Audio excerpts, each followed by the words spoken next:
तो hello guys, welcome to the code definition. And आज के वीडियो में हम लोग देखने वाले हैं कि HTML के अंदर टेबल कैसे बनाई जाती है। टेबल के एट्रीब्यूट्स को हम लोग देखेंगे, टेबल के अंतर्गत आने वाले टैग्स को हम लोग देखेंगे। तो अगर आप लोग मेरे यूट्यूब चैनल पे नए हैं तो चैनल को सब्सक्राइब कीजिए और वीडियो को लाइक करना मत भूलिए। तो चलिए शुरू करते हैं।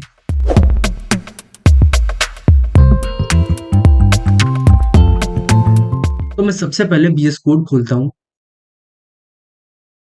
और यहाँ पर मैं एक नई फाइल बनाता हूँ, टेबल डॉट HTML नाम से। अब इसमें हम लोग टाइटल दे देते हैं टेबल नाम से। अब हम लोग बॉडी के अंदर चलते हैं और हम लोग अपनी पहली टेबल बनाते हैं। टेबल बनाने के लिए HTML में टेबल टैग होता है। तो सबसे पहले हम लोग टेबल टैग लगाते हैं।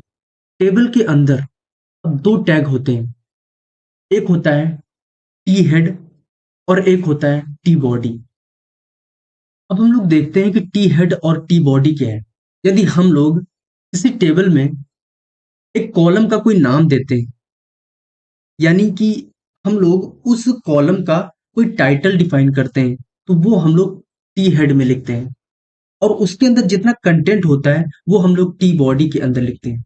जैसे ये पर्सन और एज है, ये इस कॉलम का टाइटल है, इसीलिए टी हेड में हम लोग टाइटल लिखते हैं और टी बॉडी में हम लोग जो कंटेंट होता है टेबल का उसको लिखते हैं। तो अब इसके अंदर दो टैग होते हैं, एक होता है टी हेड और एक होता है टी बॉडी।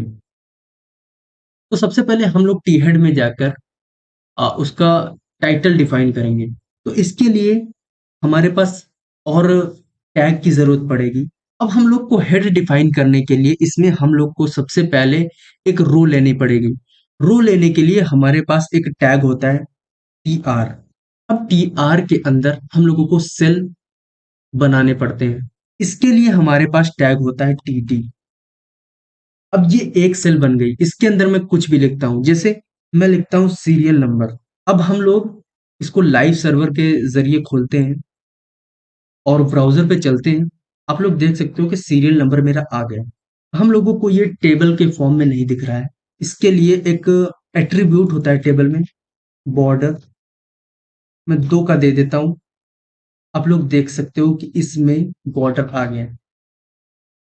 अभी हम लोग चाहते हैं कि हम लोग 3 कॉलम बनाएं, एक सीरियल नंबर का जो हम लोग बना चुके हैं और दूसरा नेम का। तो इसके लिए भी हमको दूसरा टीडी यूज करना पड़ेगा नेम। और हम चाहते हैं क्लास के नाम से। आप लोग देख सकते हो कि इसमें 3 कॉलम बन चुके हैं। तो अगर हम लोग हेड डिफाइन कर रहे हैं तो उसके लिए टीडी की जगह पे टी एच टैग होता है।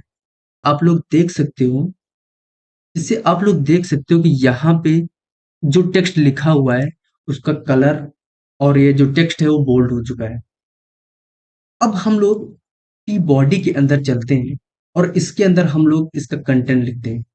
इसके लिए हमको एक एक रो लेनी पड़ेगी जिसके लिए टी आर टैग यूज होता है।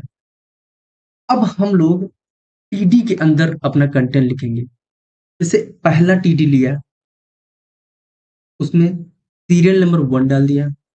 दूसरा टीडी लिया, उसमें नाम डाल देता हूँ वेब डेवलपर। और तीसरे में हम लोग क्लास का नाम डाल देते हैं। तो आप लोग देख सकते हो कि यहाँ पे सीरियल नंबर 1, नेम के नीचे वेब डेवलपर और क्लास में BCA आ गया। अगर इसी तरीके से अगर हम लोगों को दूसरी रो डिफाइन करनी है तो इस रो को करिए कॉपी और इसको पेस्ट कर दीजिए। तो आप लोग देख सकते हो कि इसमें दूसरी रो ऐड हो गई।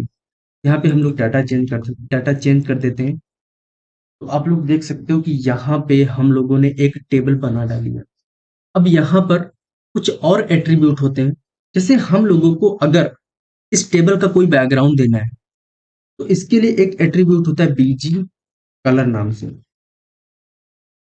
अब इसके अंदर हम लोग कोई भी कलर लिख सकते हैं, जैसे हम लोग रेड लिखे। तो आप लोग देख सकते हो कि इसका कलर चेंज हो गया। मैं इसको येलो कर देता हूँ। तो आप लोग देख सकते हो कि टेबल का जो कलर है वो येलो हो चुका है। अब इसमें एक और एट्रीब्यूट होता है अलाइन नाम से। अब ये अलाइन क्या करता है, इस टेबल को अलाइन करता है। जैसे मैं सेंटर लिख दूं तो आप लोग देख सकते हो कि ये टेबल सेंटर में आ चुकी है। और अगर हम लोग चाहते हैं कि इस रो का कलर चेंज हो जाए, बैकग्राउंड कलर चेंज हो जाए, तो हम लोग बीजी कलर इसमें भी लगा सकते हैं। इसमें हम लोग दे देते हैं ग्रीन। तो आप लोग देख सकते हो कि इस टेबल की इस पहली रो का जो कलर है वो ग्रीन हो चुका है।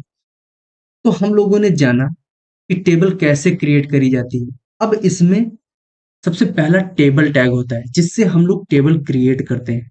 अब इसके अंदर दो टैग आते हैं, एक होता है टी हेड, एक होता है टी बॉडी। टी हेड से हम लोग इसका कॉलम का जो फील्ड है उसको सेट करते हैं और टी बॉडी में हम लोग अपना कंटेंट लिखते हैं। टी आर टेबल की रो को डिफाइन करता है और जो टी एच है और टी डी है वो सेल डिफाइन करता है। अब हम लोग थोड़ा सा एक और प्रॉपर्टी देखेंगे।